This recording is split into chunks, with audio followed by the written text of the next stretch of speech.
You are listening to WPHM Digital Broadcasting. The best in paranormal talk radio.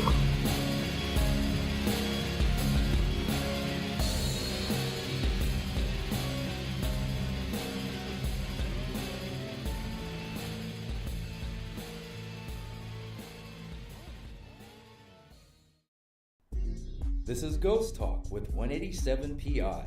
Sit back and prepare yourselves for an adventure into the paranormal world with host Shelly Robertson and 187 PI research team. Ghost Talk is broadcasting live from Ohio's most haunted jail. Learn about their ongoing research at the jail and abroad, investigation techniques, and their personal encounters. Here is your host of Ghost Talk and 187 PI founder, Shelly Robertson.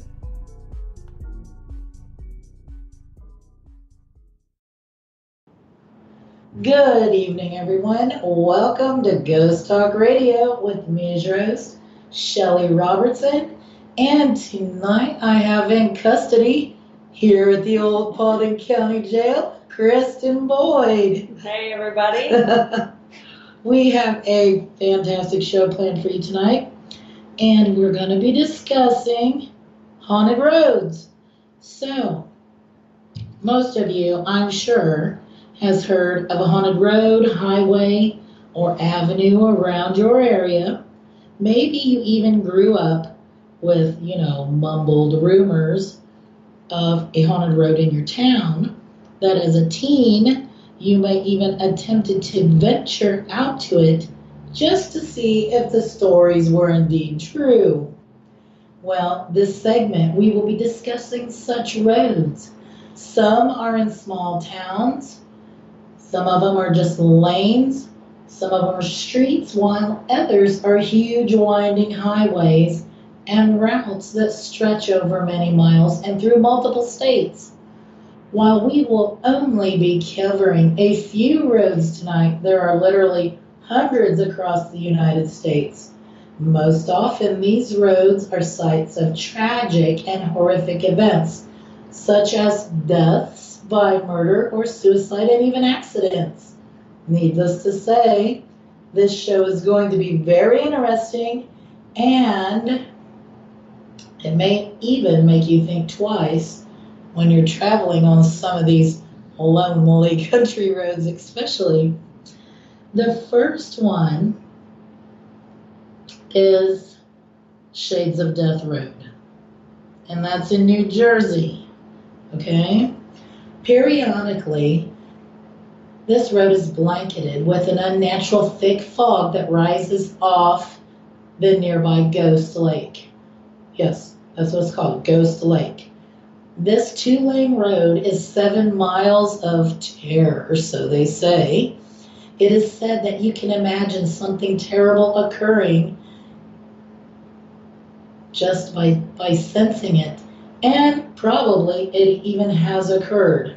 Legend says that a group of people that refused to live within normal establishments of society, they took to making these woods in the area their home. They were so cruel that it is said they often murdered anyone that attempted to encroach on their area, including their own people. All of these terrible murders help to create the many apparitions and odd occurrences that take place while traveling down this stretch of road. If that alone wasn't enough, in the 1920s and early 1930s, Shades of Death Road was also the site of at least 3 brutal murders.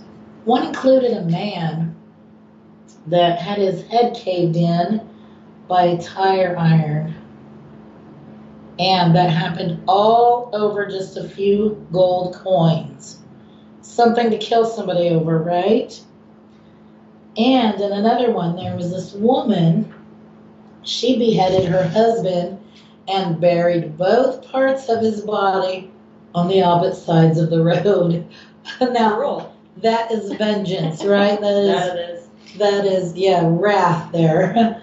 Lastly, a local resident by the name of Bill Cummins. He was brutally murdered by being shot to death and buried in a roadside mud pile. His murderer was never found. Now, on the nights when the road is coated in a dense, thick fog, it is claimed that many people have seen apparitions walking amongst the darkness. Others claim that they have also seen these figures on nights the fog is clear. But if one attempts to approach any of these apparitions, they quickly vanish into thin air. Whispering voices can also be heard for those who are brave enough to get out of their vehicles and wander around the area. And if you wander over to Ghost Lake, you may see for yourself the many claims of the figures that appear to be walking on the surface of the water. Now that I would like to see. That would be cool. Mm-hmm. Well, we're going to travel next to Archer Avenue in Chicago. Oh, Chicago.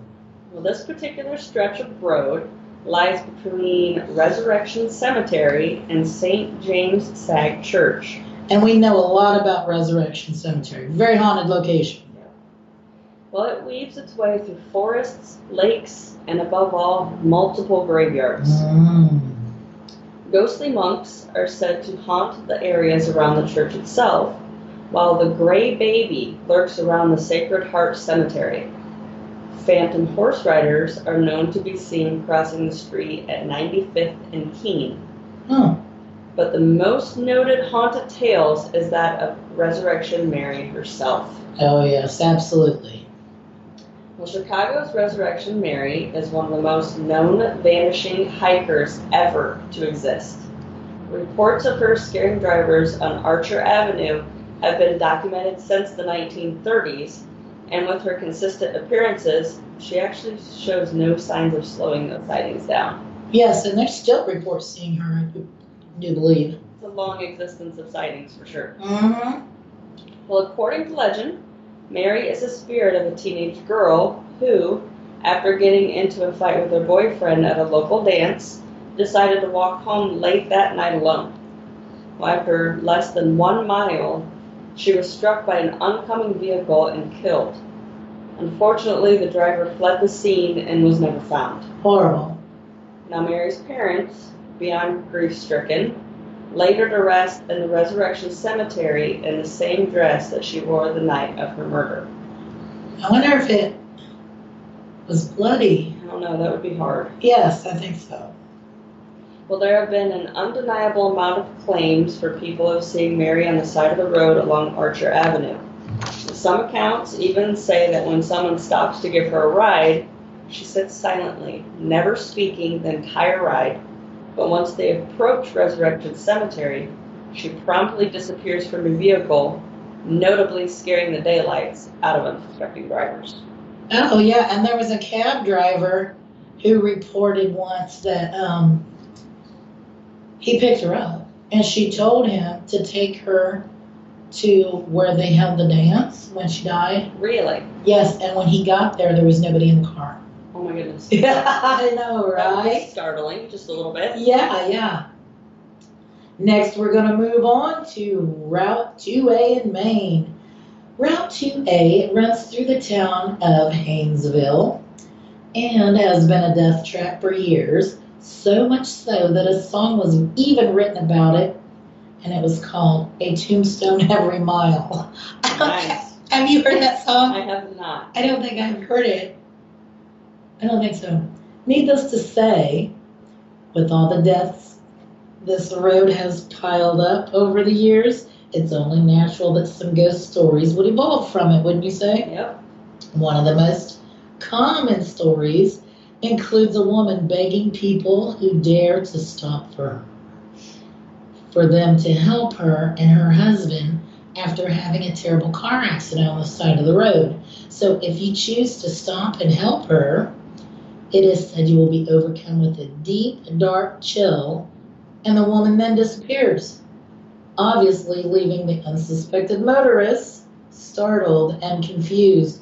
I'm wondering if the car is part of this as well. That'd be interesting to find out. Yeah, and if that disappears, some other common occurrences of ghost sighting involves a young girl who was evidently killed by a semi while walking down the road. It is said she has nearly caused many accidents when she pops up near oncoming vehicles just out of nowhere. And as a side note, this story appears to have a valid basis behind it because back in 1967, 2 young girls around the age of 10 wandered off and was walking down this road, and they were struck and killed by a semi. So that apparition may be one of those little girls. Unfortunately. Sure. Well, our next haunting is on Prospectors Road in California. Ooh, out west. Well, this legend of this road involves only a single ghost. It was a murder victim from the California Gold Rush era. Now, during this time, bragging about riches was far from acceptable, which I can imagine. Yes. And in fact, it is said that the gold miners would even kill fellow diggers who were braggers of their great findings. Holy cow. So if you found some gold, you keep quiet. Yeah, keep your mouth shut. Uh-huh. Well, this particular ghost enjoys scaring passerbys by speaking to them from the bushes. I mean, could you imagine just walking past bushes and someone talking to you? Yeah. Well, his most known phrase is "get off my claim." Oh, geez. So evidently, he's still a little protective of his land and those riches that it may possess. Wow. I think that would be like a little weird because when you go looking in the bush, who's in the bush? I think I would. Okay, folks, now we're going to drive on to Boy Scout Lane in Wisconsin. This 3-mile stretch of road has many dark rumors swirling around it, folks. It crosses through a densely wooded area. This unpaved lane was originally intended to lead to a campground that was to be built by the Boy Scouts of America, okay? However, of course there's always a however, right? Always. The project was never completed, nor even started for that matter. So obviously this was just a thought at the time. Yeah, evidently. Legend states that a troop of scouts ventured into these dense woods for a camping trip in the late 1950s or early 1960s, and they were never to return. Many different stories circulated about their disappearance, but none of these stories were ever validated. Today, travelers of the lane have reported all different manners of unexplained experiences, ranging from hearing labored footsteps through the woods, but never actually finding the source to them, nobody's around, to seeing red lights flashing from between the trees. So, needless to say, not many attempt to venture down this lane because it's spooky and scares people. Well, just knowing that an entire troop of scouts disappeared with no evidence, that's kind of scary. Yeah, what happened to him? Maybe the troop leader was a serial killer. You never know. You never know. Well, next, our travels take us to Clinton Road, New Jersey. Jersey. Obviously, New Jersey has several haunted roads worth sharing. Oh, yes. Well, this one, in particular, is often referred to as the country's most haunted stretch of road. Ooh. The 9.3-mile road is a twisted path that winds through the heavy northeastern woods, which, if anyone is familiar with the paranormal lore, it is also associated with the Jersey Devil. Oh, I've heard about that. I have too. Well, the road itself is extremely dangerous, being pitch black at night with no street lights to help guide the way, and it is full of sharp, hairpin turns and old stone walls dating back to colonial times. Fascinating during the day it would be, right? It would be a great ride. Mm-hmm. Well, ghostly sightings on this stretch of road are many, but the most common include reports of phantom headlights that follow dangerously close behind the drivers before disappearing into thin air, leaving drivers startled and hearts pounding. Other sightings include witnessing red glowing eyes staring out